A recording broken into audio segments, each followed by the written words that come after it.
بسم اللہ الرحمن الرحیم۔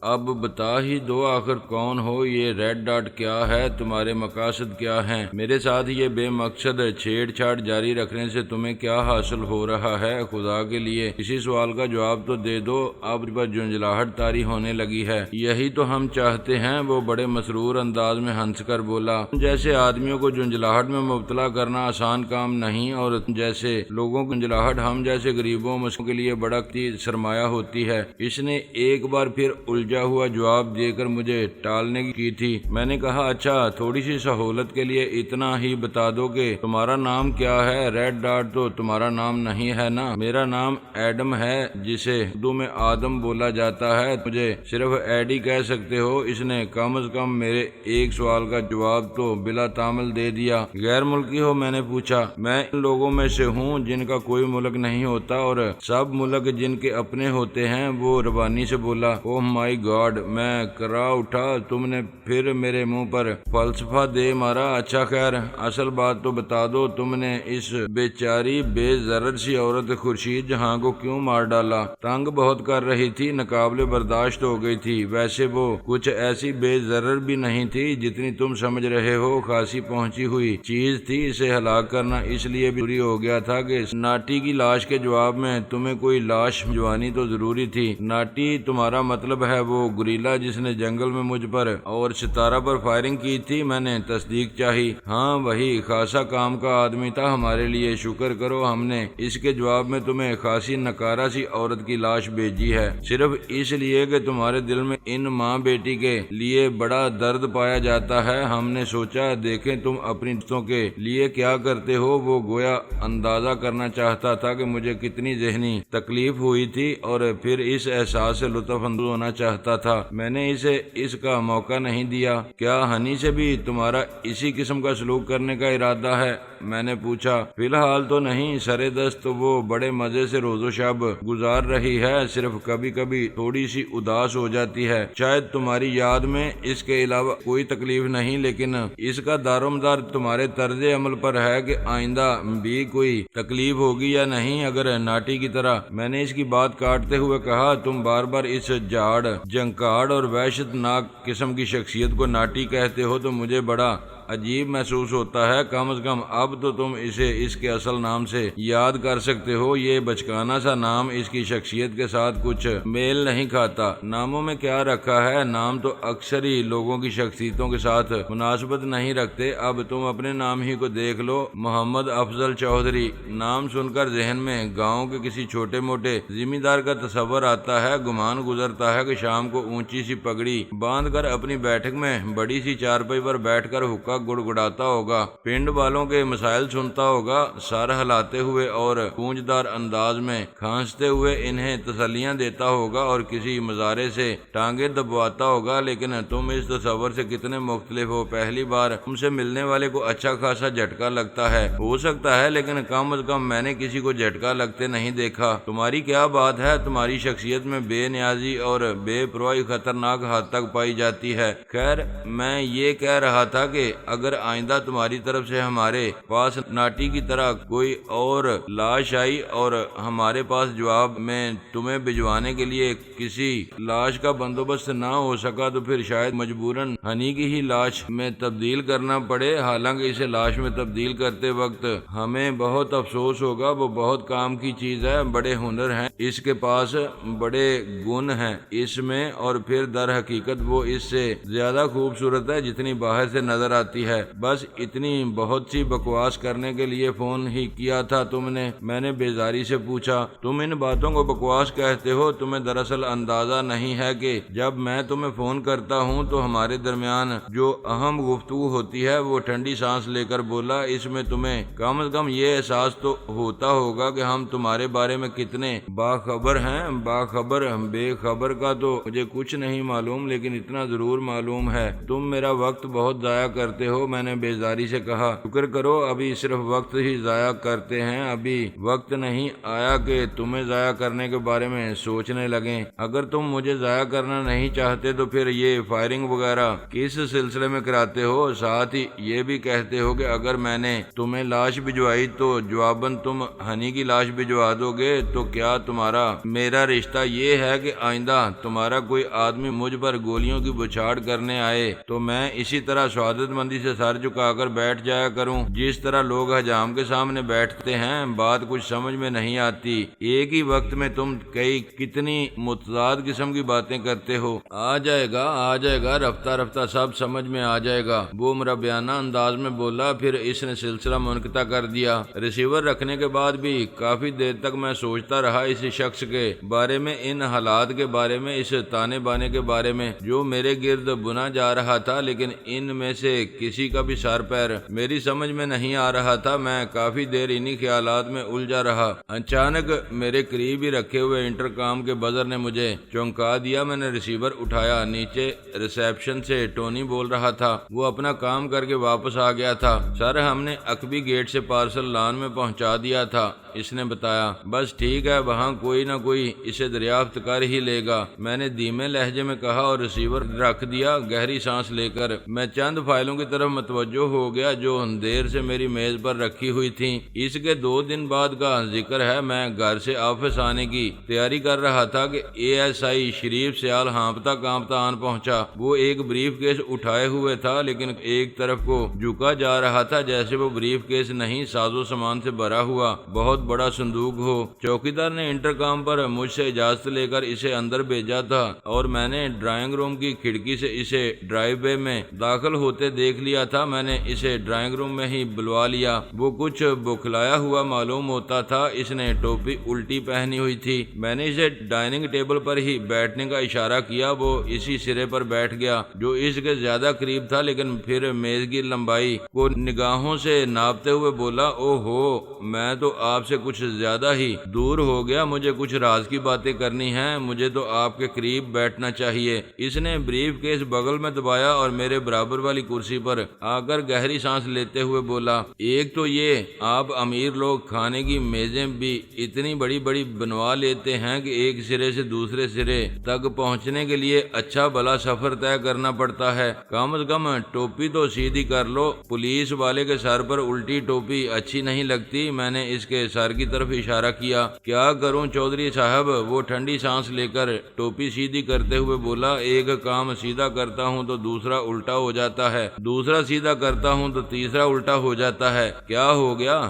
اتنے بکھلائے ہوئے کیوں ہو؟ میں نے مسکراتے ہوئے پوچھا۔ وہ جی، اللہ نے بڑا کرم کیا تھا، ایک کیس تو بیٹھے بٹھائے حل ہو گیا تھا۔ وہ ٹوپی اتار کر سر کھجاتے ہوئے بولا، وہی نشاد عرف بیبی والا۔ چودھری صاحب، آپ کو یہ سن کر حیرت ہوگی کہ بڑے معزز آدمی نے اس کو قتل کیا تھا، بڑا مشہور آدمی تھا جی، نصیر نواز نام تھا اس کا، فلم سٹوریاں وغیرہ لکھتا تھا۔ اچھا، میں نے آنکھیں تھوڑی سی پھیلائیں۔ اس موقع پر تھوڑی سی حیرت ظاہر کرنا مجھے اپنا اخلاقی فریضہ محسوس ہوا تھا۔ ویسے جی، آپس کی بات ہے، یہ فلموں میں بڑی کمائی ہے۔ کیا شاندار بنگلہ تھا اس نصیر نواز کا؟ وہ ایک اور ٹھنڈی سانس لے کر بولا۔ پھر اس نے چاروں طرف دیکھا اور سر ہلاتے ہوئے کہا، لیکن خیر، آپ کے بنگلے جیسا شاندار نہیں تھا۔ کافی عرصے سے میری تقرری ادھر گلبرگ میں ہی ہے، بڑے بڑے صاحب لوگوں کی کوٹھیاں دیکھی ہیں، لیکن آپ کی کوٹھی جیسی کوٹھی نہیں دیکھی۔ لگتا ہے آدمی کسی ماڈرن بادشاہ کے محل میں آ گیا ہے۔ پھر جیسے اسے کچھ یاد آیا، چودھری صاحب، یہ کوٹھی اور بنگلے میں کیا فرق ہوتا ہے؟ یہ تو مجھے بھی نہیں معلوم یار، میں نے معذرت خواہانہ لہجے میں کہا۔ کوٹھی شاید زیادہ طویل و عریض مکان کو کہتے ہیں، یا ہو سکتا ہے کوٹھی بنگلہ ایک ہی چیز کو کہتے ہوں۔ میں نے کبھی اس پر غور کرنے کی ضرورت محسوس نہیں کی۔ وہ تم نصیر نواز کے بارے میں کچھ بتا رہے تھے؟ ارے ہاں، اس نے جلدی سے ٹوپی ایک بار پھر الٹی سر پر رکھ لی۔ میں یہ بتا رہا تھا کہ اللہ نے بڑا کرم کیا، نصیر نواز کو اللہ مولا نے توفیق دی، اس کی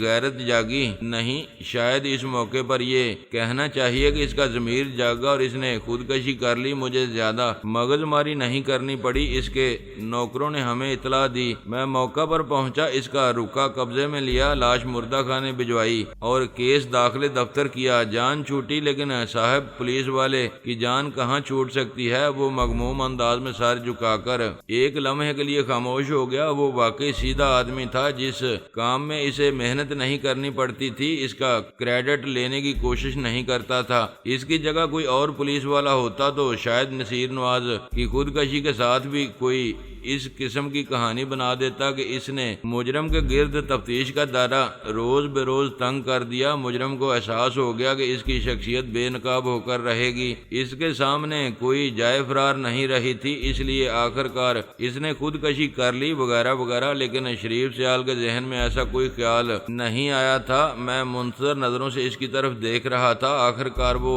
سر اٹھا کر بولا، لیکن میرے لیے دوسرا ملبہ تیار ہے جی۔ پہلے ہی میں کام کے ڈھیر تلے دبا رہتا ہوں، اوپر سے افسر لوگ سارے بیکار قسم کے کام میرے اوپر لاد دیتے ہیں۔ وہ جو کچھ دن پہلے میں اور آپ اس فلمی ایکٹریس قسم کی چیز کے گھر گئے تھے، وہی جس کا نام ہنی تھا، آپ کو یاد ہے؟ ہاں مجھے اچھی طرح یاد ہے، میں نے کہا۔ اس دوران خان صاحب نے شریف سیال کے سامنے ناشتہ لا سجایا تھا۔ ناشتہ تو میں کالو ماچھی کے ہوٹل سے کر کے آیا تھا، لیکن خیر اب اتنی اچھی اچھی چیزیں دیکھ کر انکار کرنے کو بھی دل نہیں چاہتا۔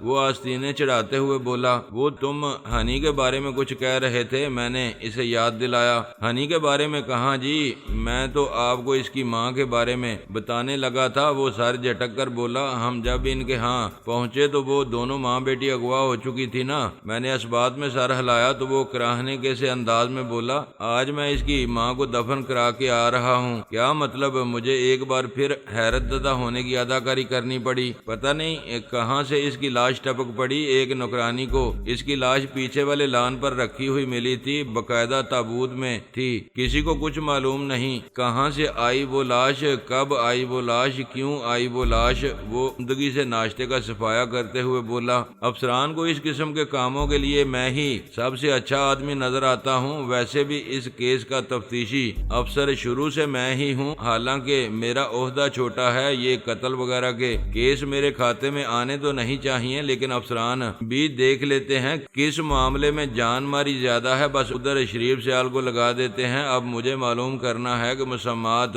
خورشید جہاں کو کس نے مارا اور لاش اس کے گھر کیوں بھجوائی۔ پوسٹ مارٹم ہوا تھا لاش کا؟ میں نے پوچھا۔ ہاں جی، لاش اگر ہمارے ہاتھ آ جائے پھر کاروائی تو پوری ہوتی ہی ہے۔ وہ فرنچ ٹوسٹ چباتے ہوئے اور ساتھ ہی کافی کا بڑا سا گھونٹ بھر کر تیزی سے نکلنے کے بعد بولا، اپنے میڈیکل افسر کی سمجھ میں تو کچھ نہیں آیا۔ اس نے لکھا ہے کہ نشانیاں تو ہارٹ فیل والی ہیں، اور ہارٹ فیل ہونے کی وجہ کوئی بڑا صدمہ بھی ہو سکتا ہے، اور یہ بھی ممکن ہے کہ اس کے دماغ پر فالج گرا ہو۔ اب بتائیں بھلا یہ بھی کوئی رپورٹ ہے؟ اس قسم کے ڈاکٹروں کی قابلیت دیکھ کر تو میں سوچتا ہوں کہ میں بھی تھوڑی بہت محنت کر لیتا اور ڈاکٹر بن جاتا تو زیادہ اچھا تھا۔ ڈاکٹر یا سرجن نے ٹھیک ہی لکھا ہے، بعض کیسوں میں علامت اسی طرح الجھی ہوتی ہیں۔ بہرحال اس عورت پر تشدد کی تو کوئی علامات نہیں پائی گئی۔ نہیں، ایسا تو کوئی ذکر نہیں ہے رپورٹ میں۔ وہ منہ چلاتے ہوئے بولا، رپورٹ دفتر میں ہی فائل میں لگا آیا ہوں، ورنہ آپ کو دکھا دیتا۔ ناشتہ ختم کر کے اس نے ڈکار لی اور ڈکار کے ساتھ ہی وہ یکدم اچھا خاصا اچھل پڑا۔ واہ چودھری صاحب، میں بھی بالکل ہی پروفیسر ہوتا جا رہا ہوں۔ یادداشت کا یہ حال ہو گیا ہے کہ جس مسئلے پر آپ سے سب سے پہلے بات کرنی تھی اسے بغل میں ہی دبائے بیٹھا ہوں۔ وہ اپنا بریف کیس ناشتہ کرتے وقت بھی اپنے پہلو میں رکھے بیٹھا تھا۔ اب اس نے اسے میز پر رکھ دیا اور اس کی طرف اشارہ کرتے ہوئے بولا، یہ ہے جی اصل مسئلہ جس کے بارے میں آپ سے مشورہ کرنے آیا ہوں۔ شکر ہے آپ جیسا بڑا آدمی مجھ جیسے چھوٹے افسر کا دوست بن گیا ہے، ورنہ میری تو سمجھ میں ہی نہیں آ رہا تھا کہ مشورے کے لیے کس کے پاس جاؤں۔ اس میں کیا ہے؟ میں نے بریف کیس کی طرف اشارہ کرتے ہوئے پوچھا۔ کوئی بم وغیرہ ہے؟